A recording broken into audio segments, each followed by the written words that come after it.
Hi all, we have a packed episode for you this time around. Thank you for joining us again. Remember to please click on the subscribe button and the notification icon that you can watch the episodes as we publish them, and you can get a notification for that. Hello guys and girls, welcome to our second episode. Some angling news. During the recent months, some of the national federations and national associations announced their respective national SASACC and Protea teams.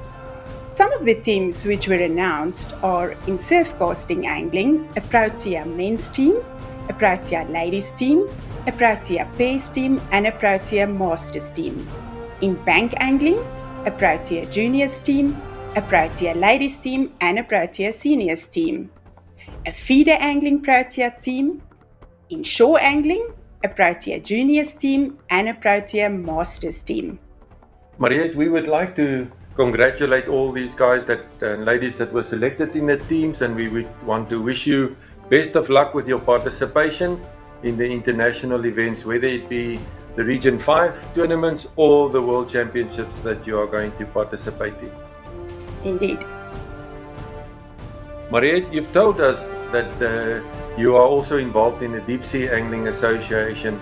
Won't you please tell us a bit more about the national championships which are being hosted by SASACC on an annual basis? Sure. SASACC is actually unique in the sense that they host various national championships because they have various facets. All deep sea, but each with different target species, line classes and scoring systems. There's, for example, the heavy tackle bullfish nationals that mainly targets black, blue and striped marlin. Then there's the light tackle nationals targeting sailfish, the tuna nationals, the gamefish nationals, and of course the bottomfish nationals. All of these facets incorporate ladies, under 19 and masters division. And some of these facets has a junior nationals for under 16 and under 19 anglers. So Mariette, what you are telling us is that within SASACC there's many championships being hosted on a national basis, and every other association of us has these different national championships. That's right, Andries. You must remember that our angling participation in most of our federations are in different categories, being ladies, juniors, seniors, masters, and in some of the disciplines there's also a category for veterans in which they can compete. It means that the championships are divided into age groups as well as into gender groups. The junior sections in the various federations and associations are divided into different sections, namely under 13, under 16, under 19 and under 21. There are quite a lot of national championships being hosted annually in our different federations and associations. Mariette, if I'm understanding you correctly, and this situation that we've created in terms of different divisions gives an equal opportunity for anglers to participate within a peers group where the ladies are competing against ladies and the younger children against themselves, and not being in an unfair advantage with different groups. Definitely. And it also gives you the advantage. Let me put it this way. There's a different dynamics within a ladies team and a different dynamics within a juniors team that would be in a mixed team. So it's actually wonderful that juniors are able to compete against juniors and ladies are able to compete against ladies. Yeah. Obviously, this creates a logistical nightmare and management nightmare for our federations because of all these different national championships that are being executed on an annual basis because of the different divisions. So there's different timings in the year where these different divisions are participating.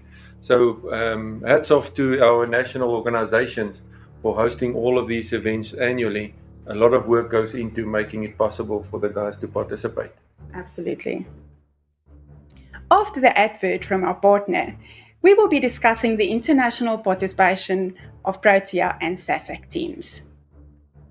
The Kingfisher in Durban borg die gaan ons alweer al vir 19 reekse. Oor al die jare het die gaan ons alweer span die Kingfisher en Daiwa reekse tot die uiterste getoets. en word dit deur die gaan ons alweer span hoog aanbeveel. Die Kingfisher het amper 4000 verskillende lynitems wat alle fasette van hengeltoerusting dek. Besoek gerus The Kingfisher in Durban vir al jou hengelbehoeftes onder een dak. A few national championships was recently completed, and the results of these championships are the following. The SAFPAV Ladies Nationals took place, and it was at Bloemhofdam. The Premier A section was won by the Free State.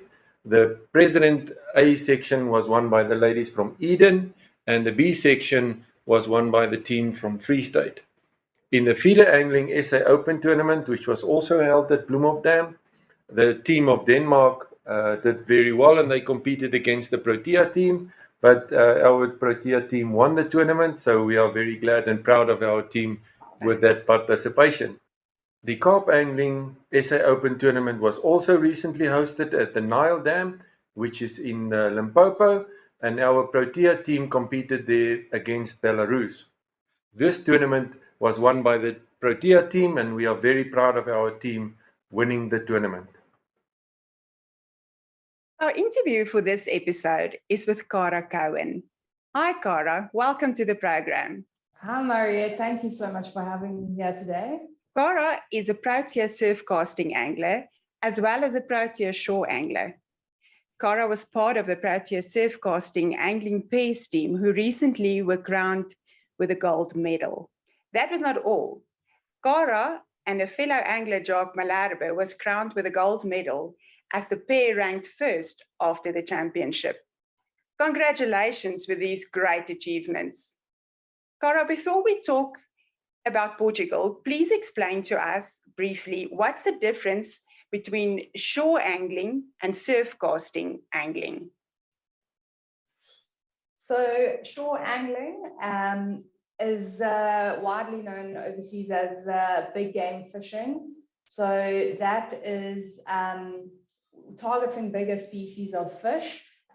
You get a stretch of beach that you're allowed to fish, and you can walk freely and fish in the radius given. So it's normally about 6 Ks, made smaller if the teams are fewer.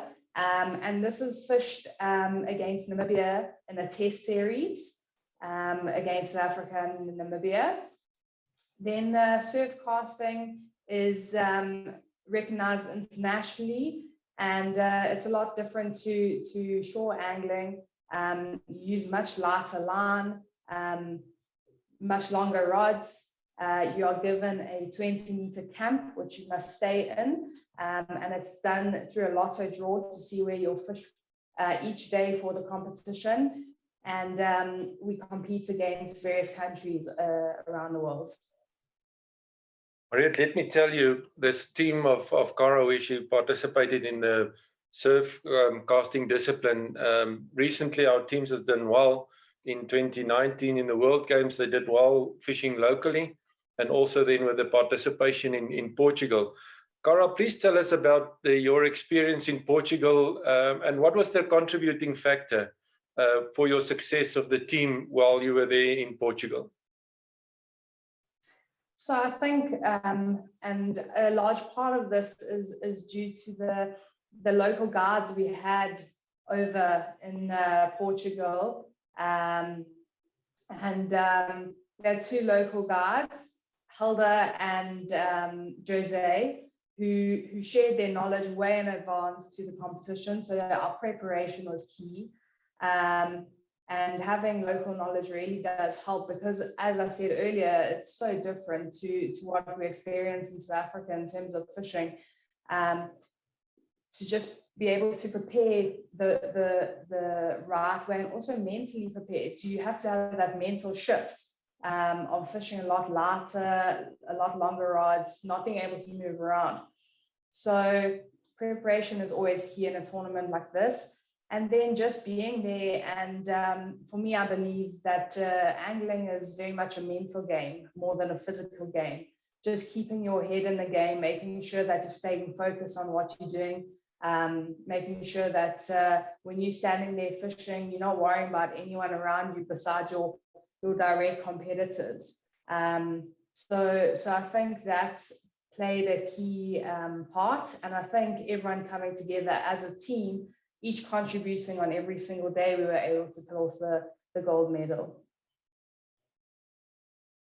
What advice would you give to anglers who would like to be successful in shore and surf casting angling on national and international levels? I would definitely say that you got to just keep practicing. I think practicing is the most important, and then set your goals. Don't try go from starting off angling to pro tier team in 1 year. You have to give yourself time, and don't be despondent if you have one bad competition, because at the end of the day it is fishing, and we know that we are not able to control what bites on the other side of the hook. So practice is key. Mental game is key. Make sure that you're able to keep yourself calm, but also know that you can achieve as long as you set your mind to it. So don't ever give up. Carry on fishing. It's an amazing sport, and just set your goals. Great. I had the fortunate opportunity to visit them at their World Championships when they fished in Langebaan a few times already. And when seeing these guys fishing in a limited space, is that you need to work hard to catch the fish that's available in that area which is allocated to you, the block that you've drawn. What I haven't seen, Cara, is the pair fishing. Just explain to us, when you're fishing as a pair in that allocated block area, what is the dynamics of the pair between the two anglers? Because normally there's only one angler in that space, and you need to work now as a pair in that space area. Will you share with us your ideas and the strategy that you have? Me and Mariette, we don't have any knowledge of that, and we'd like to know a bit more of how you guys strategize as a pair. So what differentiates the pairs and then your single normal teams that you would normally fish is that instead of your 20-meter camps, you have a 40-meter camp. You and your pair fish within that 40-meter camp, and you basically fish as one person. So I was allowed to bait up for Jacques, and he could cast. I could cast, and he could bait up for me. If I casted, Jacques could reel in that rod that I casted. So you really work as one unit. And I think that was the main thing with Jacques and I, was that we did really work as one unit. And I think that's what led us to our success of winning the championship at the end of the day, because we were just a well-oiled machine. We knew what we were going to do before the other did it. We didn't say, this is my rod, no, this is my rod. We just said, all right, whatever is going to benefit the team, that's what we need to do. And I think on the practice day, we realized that. So it was really good to have that practice day before the competition, because we knew, all right, this is how we're going to work. And we just had to have clear communication, and neither of us blamed anyone at the end of the day if one fought more than the other. We really did work as a team, and that at the end of the day is what led to our success. So I think the strategy that we played by was that we're going to fish as one person. We don't have any specific jobs to do, but if I'm catching the fish, then he will bait out my rigs, and it really did work that way. There was a time that for some reason I was just able to bring the fish in, and he was just a machine. He was unclipping my trace, clipping the new trace on. I was throwing, reeling in, he was going, baiting up, and so it went on. And then for the last day, that's exactly what happened with him. I was baiting up his rod, and he, so it just worked. It worked well like that. Mariette, Cara, didn't boast about herself. Between Cara and Jacques, they're actually well-established, well-recognized anglers within their fraternity. I've met Cara a few years ago, and already by that time she was an angler that can hold a rod between the men, and she once again showed it. What is interesting is that we must understand that when they do this specific fishing discipline, they need to target the species that is available. So when I was at Langebaan, I was fortunate to see that at some stage of the day, they need to target a specific species, and then later on the day, you see some of the other species come out when they catch them. Cara, when you fish at Langebaan, if I'm not mistaken, you often catch the sandies and some of the St. Joseph sharks, if I'm not mistaken. Is that correct? Yes. So sandies, St. Joseph's, and then also a lot of smaller rays. So your little blue rays, little eagles, things like that. So when you set up your strategy in Portugal, were you also focusing on different species, or was it a specific species that you were targeting?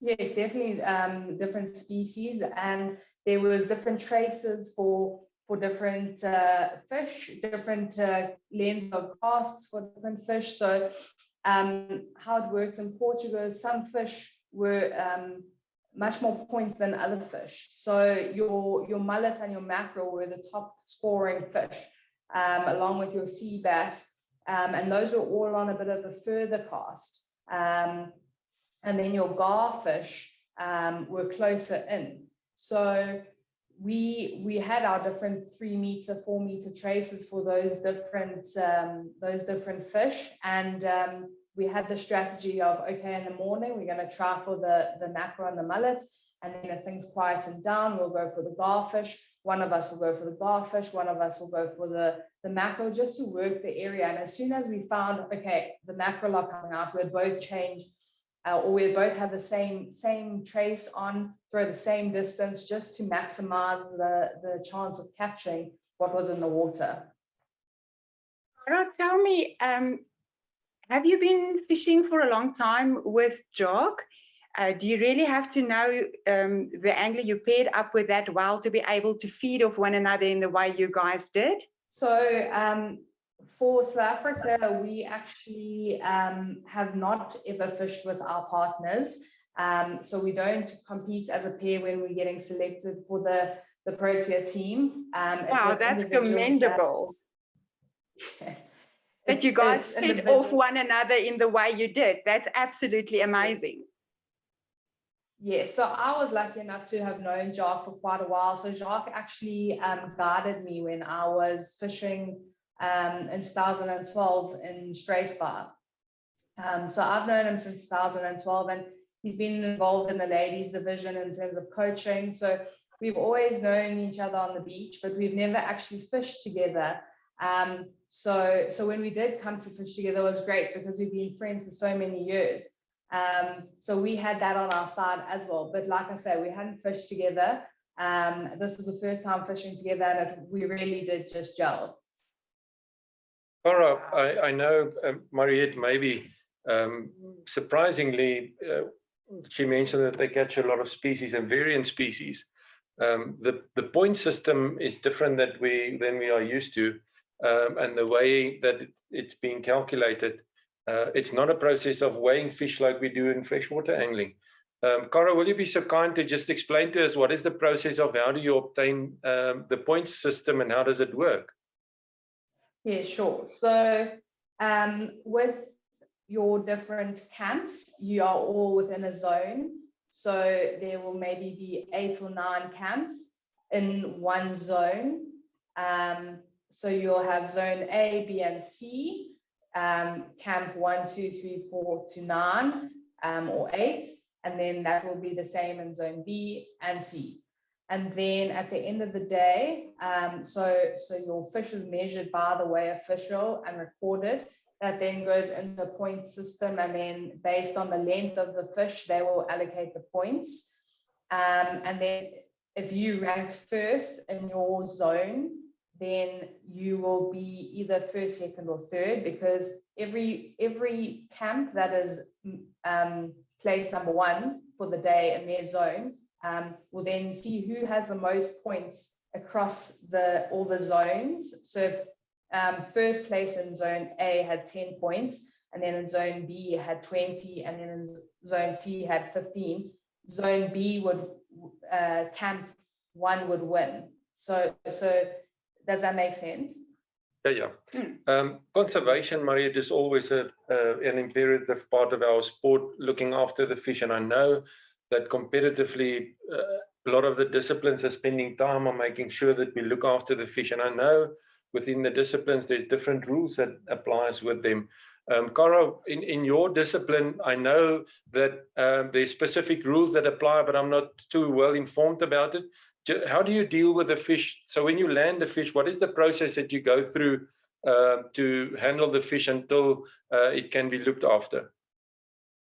So in surf casting, we have big buckets that the fish go straight into once you reel them in. You're not allowed to cast again until your fish are in the bucket. And this ensures that the fish stay alive throughout the process. And there's weigh officials walking up and down the beach constantly. So as soon as the weigh official passes by, he will quickly take it out of the bucket. He'll measure the fish and then he'll put it back into the sea. This ensures that our conservation standards stay high. Wonderful to hear, because we need to make sure that the fish are being kept sustainably for our children to be able to enjoy the angling as well. Mariette, I've learned so much about this discipline. Cara, thank you for joining us, spending the time with us, and we're looking forward to your participation. I think the teams are going to Tunisia this year, if I'm not mistaken. That's correct. I wish them all the best for their participation. Cara, you're an inspiration to many a young angler. Thanks for joining us. It was lovely chatting to you. Thank you so much. And to all the teams traveling in all the disciplines, I wish them all the best.